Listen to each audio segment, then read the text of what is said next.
우리는 지난주에 마태복음 3장을 마태복음 2장을 살펴보았습니다. 아기 예수님의 탄생에 대해서 마태복음 2장이 말하고 있습니다. 오늘은 마태복음 3장을 살펴보는데, 마태복음 3장은 예수님의 성장 과정 한 29년간 이것은 생략하고 이제 갑자기 30살서부터의 어떤 공생애에 대하여 말을 합니다. 예수님의 이 공생애를 말하기에 앞서 또 마태복음 3장은 세례 요한의 사역에 대해서 말을 합니다. 왜 마태복음은 예수님의 사역을 말하기에 앞서 세례 요한의 사역에 대해서 말을 할까요? 그것은 첫째로 예수 그리스도께서 한낱 선지자가 아니라 하나님의 아들이시기 때문이고, 하나님의 아들로 사람이 되시어 이 땅에서 구원자가 되시고 왕이 되시기 때문입니다. 조선시대의 왕의 행차를 한번 생각해 봅시다. 그때의 왕에 앞서서 관리들이 왕이 행차한다라는 것을 알리고, 왕이 납시니 사람들은 비키라고 말을 합니다.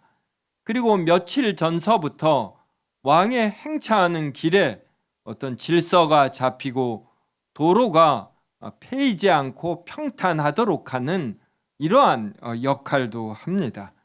지금도 대통령이 이동할 때는 그 앞에 경찰들이 차와 그리고 오토바이를 이용해서 길을 안내합니다.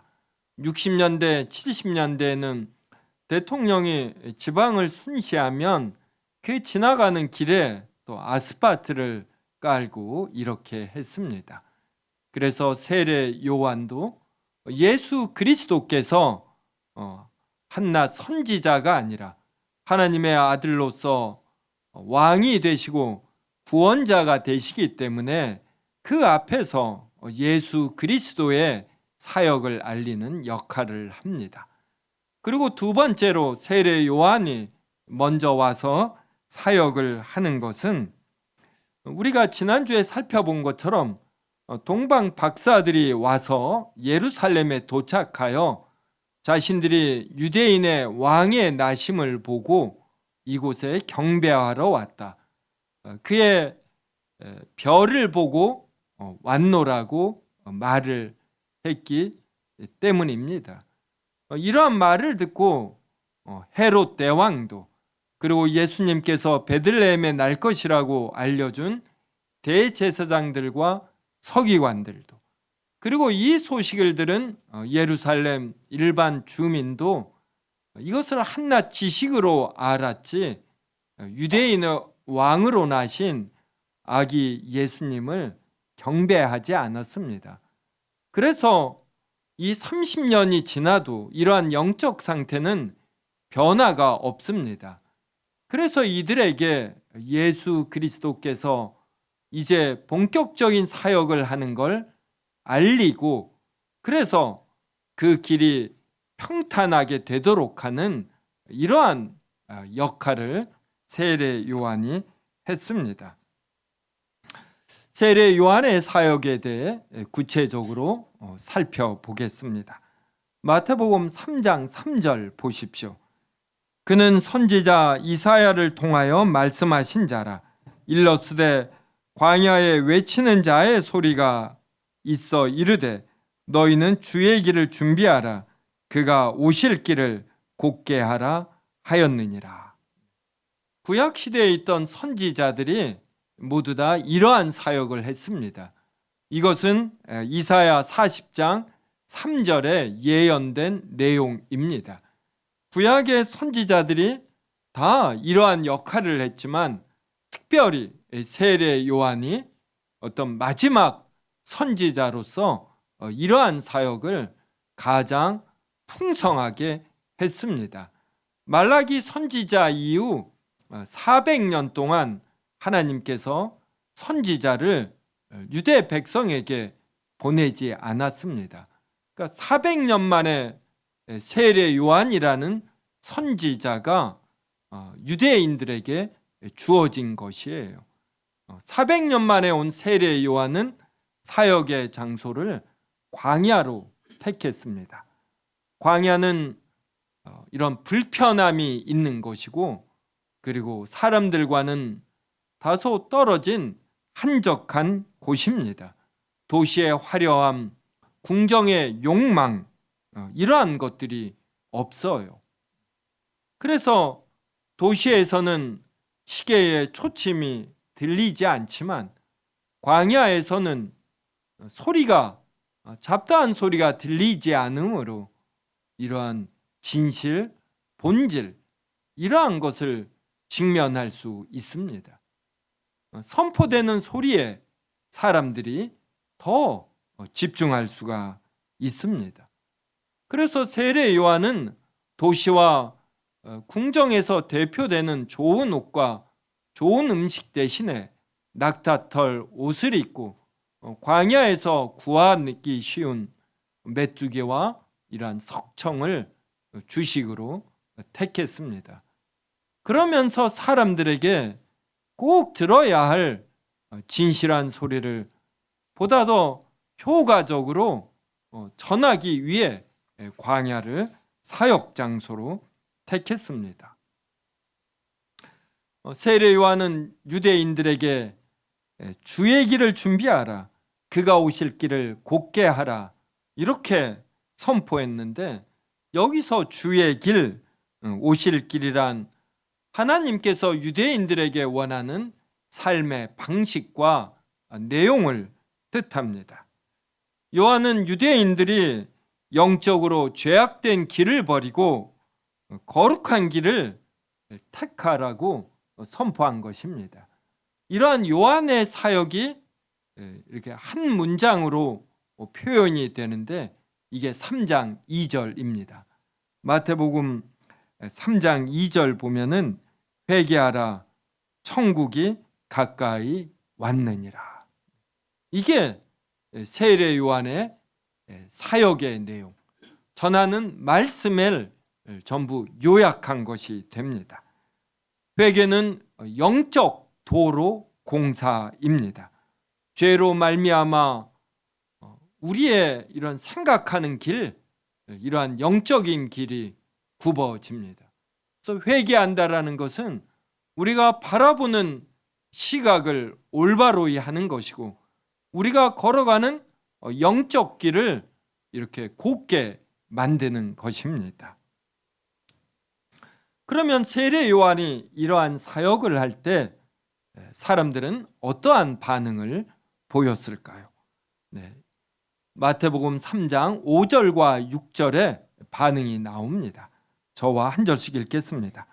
이때 예루살렘과 온 유대아와 요단강 사방에서 다 그에게 나아와 자기들의 죄를 자복하고 요단강에서 그에게 세례를 받더니 5절에 보면 다 그에게 나왔다 그래요.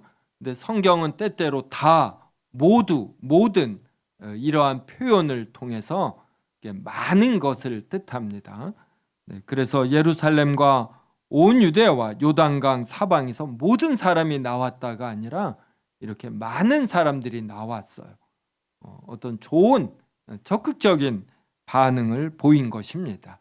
그래서 나와서는 회개를 한 것이에요. 이게 6절에서 자기들의 죄를 자복하고, 그리고 요단강에서 그에게 죄를 자복하고, 그래서 자신이 깨끗해져야 한다라는 것, 이것을 물을 통한 세례를 받는 것으로 자신들의 신앙을 표현했습니다.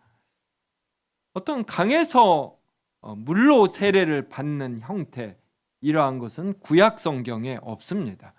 구약 성경의 의식은 성전을 중심으로 이루어지고 할례와 그리고 동물의 희생 제사로 이루어집니다.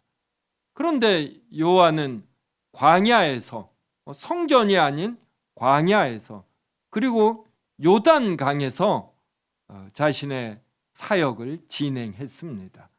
그리고 더러운 것을 물이 깨끗하게 씻어내는데 이러한 물로 이루어지는 세례를 통해 이스라엘 백성에게 이런 하나님의 말씀의 핵심을 선포했어요. 굉장히 새로운 방식이죠.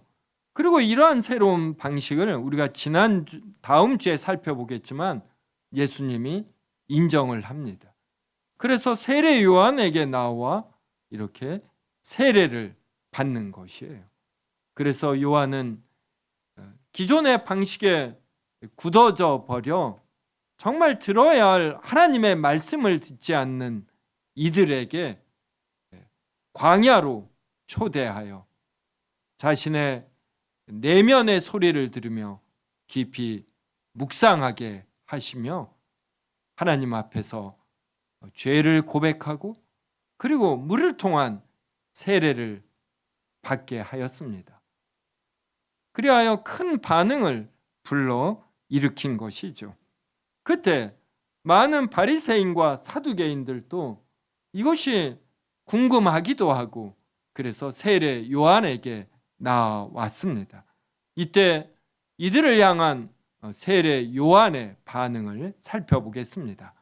3장 7절부터 10절인데 한 절씩 읽습니다. 요한이 많은 바리새인들과 사두개인들이 세례 베푸는 대로 오는 것을 보고 이르되 독사의 자식들아 누가 너희를 가르쳐 임박한 진노를 피하라 하더냐. 그러므로 회개에 합당한 열매를 맺고 속으로 아브라함이 우리 조상이라고 생각하지 말라. 내가 너희에게 이르노니 하나님이 능히 이 돌들로도 아브라함의 자손이 되게 하시리라. 이미 토끼가 나무의 뿌리에 놓였으니 좋은 열매를 맺지 아니하는 나무마다 찍혀 불에 던져지리라. 네, 우리 7절부터 이 자막 한번 보십시오. 독사의 자식들아 이렇게 외쳐요. 네, 지금 같으면 세례 요한이 인격 모독자로 SNS에 아마 난리가 났을 것입니다. 그런데 바리새인과 사두개인들이 어떤 종교 형태의 외형만 있지 이 내면에 어떤 진실함이 없는 거예요. 그러니까 자신이 죄인이라는 것을 모르고 그래서 이 죄를 자복하지도 않습니다. 습관적이고 반복적인 종교 형태 이것을 취하는 것뿐이에요. 그래서 그들의 정체를 알려줍니다.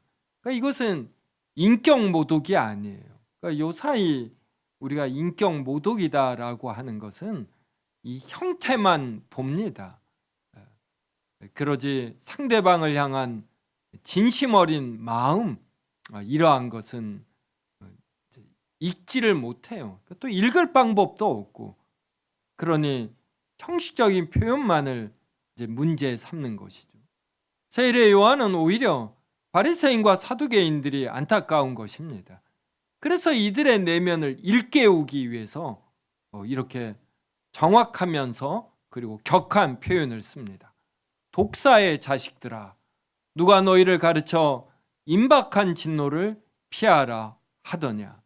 그러니까 정말로 너희가 진실로 너희의 죄를 알고 이에 대한 벌을 피해야지 그러니까 현상적으로 나타나는 어떤 현상 이것만 보고 이렇게 피하려고 하면 안 된다 이런 것이죠. 그러면서 8절에서 회개에 합당한 열매를 맺으라.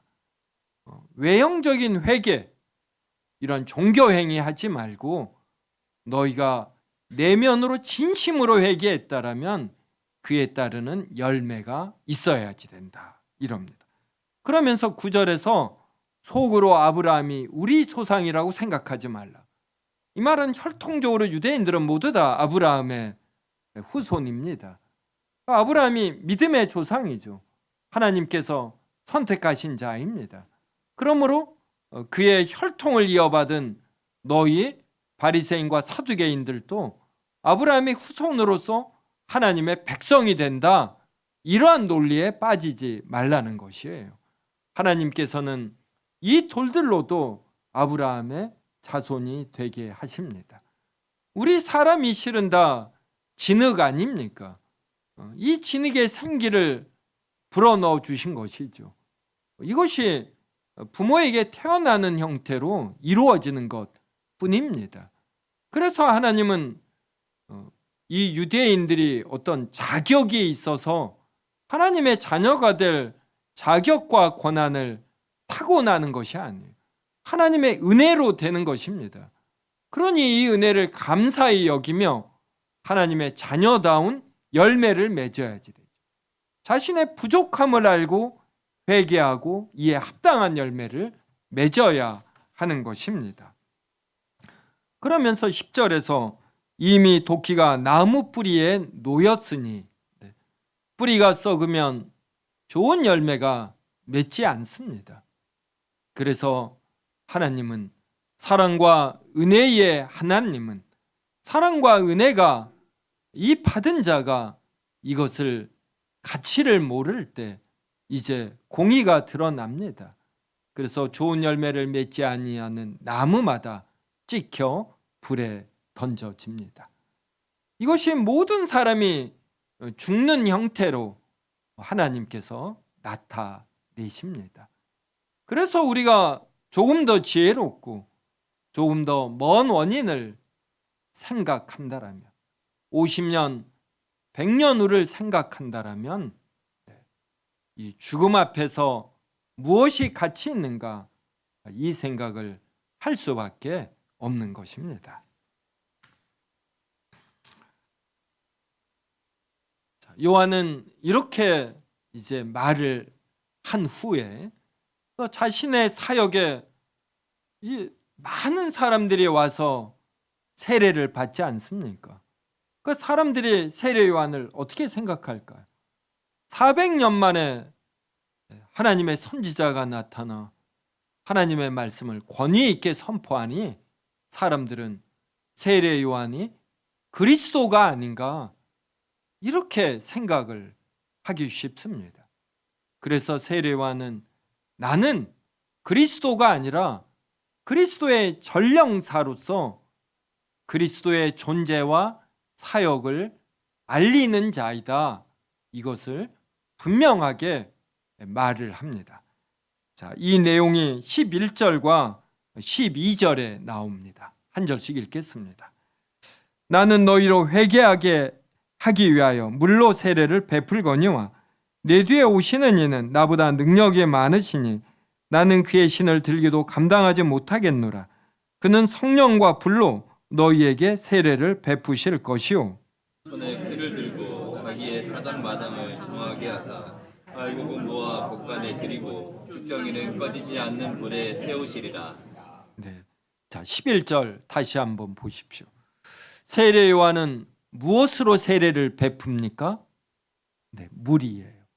네. 저도 물로 세례를 베풉니다. 우리 몇 주 전에 유아 세례 있었죠. 그때 물을 사용했어요. 저는 물을 언제든 사용할 수 있습니다. 저는 성령님을 마음대로 부리지 못해요. 저는 물은 마음대로 부리지만 성령님은 제가 부리지 못합니다. 왜냐하면 저는 사람이에요. 성령님께서 저를 마음대로 부리시고 사용하시지 제가 그러지 못합니다. 그래서 세례 요한은 나는 물로 세례를 준다. 그런데 내 뒤에 오시는 이는 그분은 하나님 자체이시기 때문에 그리고 성부 하나님과는 아버지와 아들의 관계이시기 때문에 바로 또 하나님 자체이신 성령 하나님을 부리시는 분이다. 이렇게 표현해요. 이것을 그는 성령과 불로 너희에게 세례를 베푼다 이 말입니다. 그래서 세례 요한이 물로 세례를 베풀 때 이 물이 상징하는 것이 무엇이냐면 바로 예수 그리스도께서 우리의 죄를 짊어지고 죽으시는 십자가에서 피 흘려 죽으시는 예수 그리스도의 사역을 나타내고 그리고 이것에 근거해서 성령 하나님께서 우리의 죄를 없애버리십니다. 불이 모든 걸 태우지요. 더러운 걸 태우고. 예전에 불주사라고 했어요. 어렸을 때 초등학교에서 주사 맞을 때 이렇게 의사 선생님들이 불에다가 이 침을 주사 바늘을 이렇게 데웠던 이런 생각이 나요. 소독을 합니다. 모든 세균과 바이러스가 전부 다 죽어요. 성령 하나님께서 그러니까 예수 그리스도께서 성령과 불로 너희에게 세례를 베푼다라는 것은 물은 물리적으로 더러운 것을 씻어내지만 영적으로 더러운 것은 씻어내지 못합니다. 물로 자신의 몸을 깨끗하게 씻어내는 이는 아마 이 땅에서 100년 동안 사는데 도움이 될지 모르지만 영원한 삶을 사는데 필수적인 영적인 깨끗함, 이것은 물이 하나도 해내지 못합니다. 저는 이런 걸 깨달으면서 샤워하는 시간이 대폭 줄었어요. 저도 이렇게 좀 결벽증이라고 합니까? 이런 게 저에게 있었어요. 그래서 비위도 약해서 조금 더러운 데에서나 식사를 못했습니다. 누가 뭐 이렇게 좀 묻히면 음식도 못 먹었어요. 그런데 밖에서 들어가는 것이 더럽게 하는 것이 아님을 깨달은 이후 저도 좀 단순한 데가 있죠. 생각이 바뀌면 이 감각까지 바뀌는 자예요. 그래서 저도 늘 더 신중하려고 생각하고, 이 생각이 바뀌면 이 감정까지 바뀌는 단순한 자인 자라 정말 더 신중히 생각하고 종합적으로 생각하려고 합니다. 여하간에 물은 사람을 영적으로 깨끗하게 하지 못해. 영적으로 깨끗하게 해서 우리에게 영원을 주시는 분은 하나님 뿐이십니다. 그래서 하나님께서 이 모든 일을 성부 하나님께서 작정하시고, 이 작정에 참여하신 성자 하나님과 성령 하나님께서, 특별히 성자 하나님은 그렇다라면 나는 사람이 되어 사람들의 죄를 대신 짊어지고 죽겠다라고 이렇게 이 작정에 참여하시고 실행하셨습니다. 그때 이 작정에 참여하신 성령 하나님께서는 성자 하나님이 사람이 되어 사람들의 죄를 짊어지고 죽을 때 이 효력이 우리가 택한 자들에게 하나도 틀림없이 임하게 하는 이러한 사역을 하시겠다고 작정에 참여하시고 실행하셨어요. 그래서 지금도 성령 하나님은 우리 안에 내주하셔서 우리의 마음을 부드럽게 하십니다. 우리의 죄와 부족함을 지금 불처럼 태우시는 거예요. 그래서 그는 성령과 불로 너희에게 세례를 베푸실 것이요 라고 할 때 성령께서 모든 걸 태워버리는, 정화하는 이런 불의 역할을 하시기에 성령과 불, 이렇게 말하는 것입니다. 그래서 세례 요한은 자신은 피조물에 지나지 않다. 그래서 하나님이 만드신 물리적인 대상인 물만을 사용하는 그러한 능력이 부족한 자이다. 그런데 내 뒤에 오시는 이는 나보다 능력이 많다. 이것을 우리는 오늘 또 사도신경에서 전능하사 천지를 만드신, 이렇게 표현을 한 것이에요. 여기서 나보다 능력이 많다라는 것은 전능하시다, 나와는 다른 창조자이시다. 그래서 나는 그의 신을 들기도 감당하지 못한다. 그는 창조자 하나님이시기에, 하나님 자체이시기에, 하나님 자체이신 성령으로 너희에게 세례를 베풀어 너희의 모든 죄를 없애 버리신다. 이렇게 선포하는 것입니다. 그래서 그 다음 12절 보십시오. 나는 바리새인과 사두개인들을 향해서 독사의 자식들아, 이렇게 선포하는 데 그치지만 나는 그들을 죽이지 못한다. 그들의 죄를 정죄하며 집행하지 못한다. 하지만 내 뒤에 오시는 이는 가장 정확하시고 지혜로우시고 그리고 능력이 있으셔서 자기의 타작마당을 정하게 하신다. 그래서 날고근무와 곡간에 들이시고 쭉정이는 꺼지지 않는 불에 태우신다.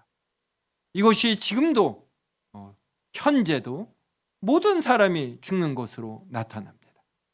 그리고 사람들이 죽을 때 예수 그리스도를 영접한 이는, 즉 자신이 피조물임을 알고 모든 것을 무에서 만드신 창조자가 계심을 아는 자들, 그리고 자신이 이 땅에서 죄와 죽음으로 가득 찼는데 자신을 대신하여 예수 그리스도의 피로 죄 사함이 이루어진 것, 이것을 아는 자는 이들을 위하여 따로이 마련한 천국, 이곳에 모아지는 것이, 알곡은 모아 곡간에 드려지는 일, 이 일을 세례 요한 뒤에 오시는 그 예수 그리스도께서 하시는 것입니다.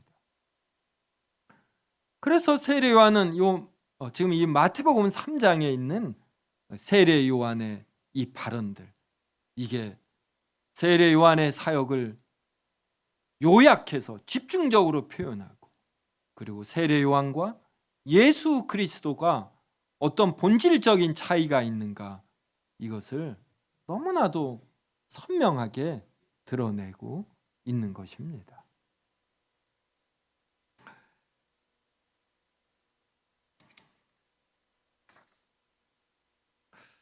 성도 여러분, 오늘 본문은 세례 요한의 사역의 핵심을 회개하라, 천국이 가까이 왔느니라, 이렇게 표현합니다.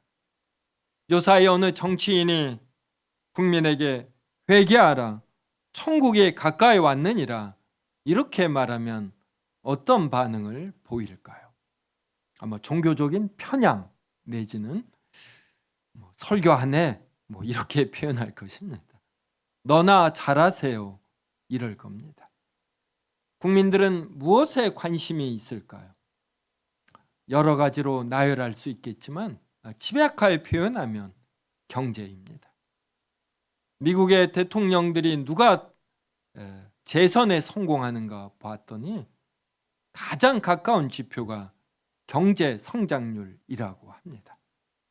부시도 이라크 전쟁에서 승리했지만 경제 성장률이 안 좋아 재선에 실패했지요. 사람들은 회계에 관심이 없습니다. 경제가 좋으면 자신들의 삶이 행복하고 기쁘고 이 세상이 잘 돌아간다라고 이런 오해에 빠져 있습니다.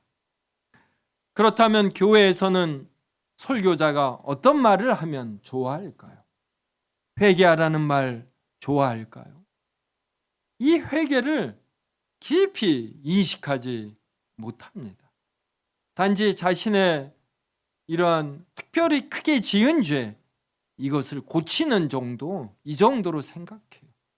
그래서 이미 회개에 대해서 안다라고 생각하고, 교회는 보다 긍정적이고 밝은 내용, 그래서 힘을 얻어 이 세상을 힘차게 살아가도록 하는 이러한 표현들을 많은 교회의 성도들이 좋아합니다. 그런데 말라기 선지자 이후 400년 만에 이 땅에 온 선지자 세례 요한은 회개하라, 이것을 자신의 사역의 핵심으로 삼습니다. 그리고 예수님은 어떠할까요? 예수님은 어떠한 내용으로 사역을 시작하고 예수님의 사역을 요약하면 무엇이 될까요? 이것이 마태복음 4장 17절에 나옵니다. 마태복음 4장 17절, 저와 같이 읽겠습니다. 이때부터 예수께서 비로소 전파하여 이르시되 회개하라 천국이 가까이 왔느니라 하시더라. 성도 여러분, 놀랍지요. 세례 요한이 잡혀 들어갔습니다. 그때부터 이제 예수님의 본격적인 사역이 시작되는데 너무나도 세례 요한과 같습니다. 회개. 이 회개가 이렇게 중요한 것이에요. 그렇다면 회개가 무엇일까요? 이 회개는 하나님의 속성, 하나님의 말씀에 맞는 삶을 살지 못하는 자신을 반성하며 그러한 삶을 살겠다라고 돌아서는 것입니다. 십계명을 지키는 삶이고, 갈라디아서로 표현이 되면 성령의 9가지 열매예요. 사랑과 희락과 화평과 오래 참음과 자비와 양성과 충성과 온유와 절제, 이것이 회개에 합당한 열매를 맺는 삶이 되는 것입니다. 성도 여러분은 한 30년 전과 40년 전, 그리고 지금 현재 어느 시대가 더 행복하고 기쁘고 보다 더 완전한 사회라고 생각하시는지요? 또 지금과 앞으로 30년 후 그 사회를 비교할 때 어느 사회가 더 행복하고 기쁘고 더 온전한 사회가 된다라고 여기시는지요? 이것은 꼭 과거다, 현재다, 미래다 이렇게 특정해서 말할 수가 없습니다. 그 시대에 얼마나 많은 사람들이 자신의 죄와 부족함을 인식하고 회개하며 살았는가, 이러한 사람들이 얼마나 많았는가에 따라서 그 가정과 그 시대와 사회는 하나님의 행복과 기쁨과 완전함에 더 가까워져요. 성도 여러분, 저희 집이 아파트 30평대로 방이 3개였습니다. 저희가 부모님까지 살면 9명이 살았어요. 9명이. 부모님이 아이들이 크니까 이게 자연의 이치인지 몰라도 부모님이 돌아가시더라고요. 그래서 아이들이 커지니까, 아이들이 작을 땐 9명이 살아도 좁지 않았는데 커지니까 이제 7명이 살도록 딸들 3명이 안방을 썼습니다. 책상 3개에 2층 침대 두면 요사이 자극적 표현을 하면 탁장이 돼요. 이 아이들이 커가니까 불편해서 우리가 이제 교회당 1층에 10년간 동작구청에 장기 무상 임대했다가, 그래서 구립 어린이집을 동작구청이 운영하다 우리에게 반납을 했습니다. 아이들이 이제 없으니까 구립 어린이집을 운영할 필요가 없다고 반납을 했어요. 그래서 방을 6개 만들었습니다. 편리해졌어요. 아이들은 그 방에 들어가 정말 자신들의 관심을 자극하는 일이 있지 않는 한 잘 나오지 않습니다. 그들에게 스마트폰이 생기면서 스마트폰과 많은 시간을 보냅니다. 참 편리하고 침대에 누워서 이렇게 보내는 삶 편리합니다. 그런데 이게 평안을 말하지는 않아요. 우리 집을 예로 들어서 지금 대한민국에서 벌어지는 일반 가정을 표현한 것입니다. 그래서 우리는 편리한 것과 정말 마음속에 참된 평안이 흐르는 것, 이것을 구분해야지. 자동차가 있으면 편안하지요. 그렇다고 이게 행복과 기쁨이 아닙니다. 건축 기술이 발달하고 아파트의 질이 높아지고 자동차가 생길수록 여러분 면밀히 관찰해 보셔요. 사람들은 점점 더 개인주의가 되고 조금의 불편함도 싫어하면서 교회에서 모이는 걸 점점 싫어합니다. 모이기를 폐해요. 자신의 집안에서 편안하게 있는 것, 이걸 행복과 기쁨과 평안으로 착각을 하는 것입니다. 그래서 회개가 없는 한 그 시대, 그 사회에는 절대로 행복과 기쁨이 없어요. 지금 이것의 연장선이 아이를 낳지 않는 것. 아이를 낳고 기르는 데는 희생이 따릅니다. 여러분, 다소 불편한 집에 살면 행복과 기쁨과 평안이 깨집니까? 그렇게들 생각해요. 집단 환각, 착각에 우리 사회가 빠져 있는 것입니다. 참된 평안은 회개할 때 이루어져요. 자신의 죄와 부족함을 관찰하고 다른 사람에 맞추어 살려고 할 때, 이럴 때 그 사회에 평안이 흐르는 것입니다. 이것의 결과물로서 연애를 하고 결혼을 하고 그리고 애들을 많이 낳는 것이 편리, 편안함 추구할 때 우리 사회는 점점 더 단독 가구로 흐릅니다. 자기 소견에 옳은 대로 살지 부모의 권위 밑에나 어떤 가족 간의 정의라는 가치에 얽매이기를 원하지 않아요.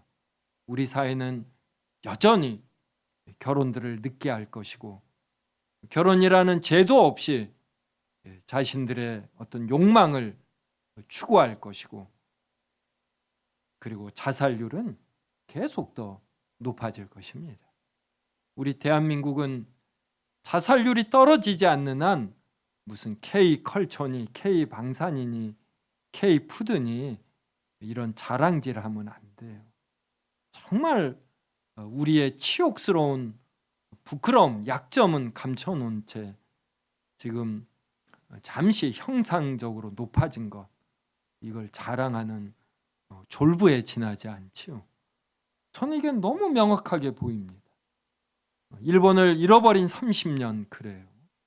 그래서 일본인들의 어떤 속성이나 그들의 약점이라는 관점에서 일본의 잃어버린 30년을 분석했습니다.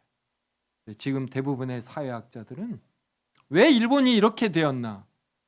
애를 안 낳아서임. 이와 똑같은 현상이 유럽에서 벌어지고, 여러분 우리나라 10년, 20년 후 어떻게 될까요? 지금도 아파트 공사하면 얼마나 많은 외국인들이 있는지 모릅니다. 점점 더 외국인들이 많아지면서 우리의 건축 질도 떨어지게 되는 것이에요. 우리나라도 곧 배를 만들 인력이 없어지는 것입니다. 10년 후, 20년 후 우리가 회개하지 않는 한 우리나라의 어떤 경제율이나 여러 분야에 있어서 우리는 퇴보하게 되어 있어요. 그래서 어떤 한 개인 그리고 가정, 사회, 국가의 행복과 기쁨과 평안은 회개에 달려있어요. 제도와 정책에 달려있지 않습니다. 어떤 제도와 정책이든 사람이 운영하는 것이에요. 운영하는 사람이 늘 낮아져서 겸손하게 자신의 부족함을 살피며 상대방의 이익을 생각할 때, 배려할 때, 그때 비록 사회에도 온전한 질서와 평안이 흐르는 것입니다.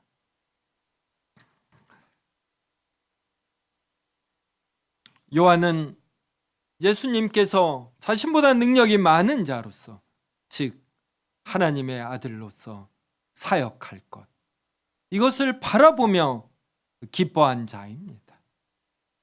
그는 회개가 핵심임을 알았고 어떤 하나님께서 선택하신 자들의 회개를 위하여 예수 그리스도께서 회개의 복음을 선포하다 사람들의 죄를 짊어지고 죽으실 것, 이것을 바라보며 기뻐했습니다. 그래서 요한은 사람들이 요한의 제자들이 요한에게 왔어요. 예수 그리스도가 세례를 베풀자 사람들이 다 그리로 가버립니다. 이런 시기의 관점에서 말했어요. 그때 세례 요한은 요한복음 3장 28절 보면 제자들에게 이렇게 말해요. 나는 그리스도가 아니요 그의 앞에 보내심을 받은 자라고 한 것을 증언할 자는 너희니라. 내가 이렇게 말하지 않았느냐? 나는 그리스도가 아니다. 그의 앞에 보내심을 받은 선지자에 지나지 않고 그만이 하나님의 아들로서 사람의 죄의 문제, 본질적인 부족함의 문제를 해결할 자이다라고 말하지 않았느냐? 너희가 깨달아야지 된다. 세례 요한은 이렇게 말했어요. 그런 후 바로 2절 후 요한복음 3장 30절에선 이렇게 말을 합니다. 그는 흥하여야 하겠고 나는 쇠하여야 하리라. 나는 피조물이니 내가 할 수 있는 사역에는 한계가 있으니 나는 쇠하여져야지. 그는 하나님의 아들이니 그가 우리의 죄를 짊어지고 죽는 사역을 해야 하니 그는 흥하여야 한다. 이렇게 말한 것이죠. 성도 여러분, 우리는 이러한 진리적인 생각, 신학적인 생각을 해야지 돼요. 이 사회, 우리의 문화를 지배하는 이러한 학문적 논리가 아니라 성경 전체를 통해서 말하는 핵심이 무엇인가, 이러한 신학적인 사고를 해야지 됩니다. 이러한 면에서 우리 성도님들 이번 한 주 회개하시기 바랍니다. 자꾸 내가 행복하다, 기쁘지 않다, 이것이 채워지면 나는 좀 더 힘차게 살 것이다, 이게 아니에요. 나의 부족함과 내가 내려놓지 못하는 자기 사랑, 즉 나의 죄가 무엇인지 이걸 살피면서 하나님의 속성을 생각하시고 성령의 9가지 열매를 맺으려고 하는 이러한 발버둥, 이것을 해야지 됩니다. 제가 장담합니다. 그럼 분명히 마음에 평안이 흐릅니다. 평안이 없는 분은 궁극적으로는 회개하지 않은 것, 자기 사랑에 빠지는 것입니다. 세례 요한도 예수 그리스도의 사역도 회개하라, 여기에 핵심이 있습니다. 회개의 진정한 의미를 알아 이번 한 주 누구보다 더 행복과 기쁨과 평안을 누리시기를 주님의 이름으로 기원합니다.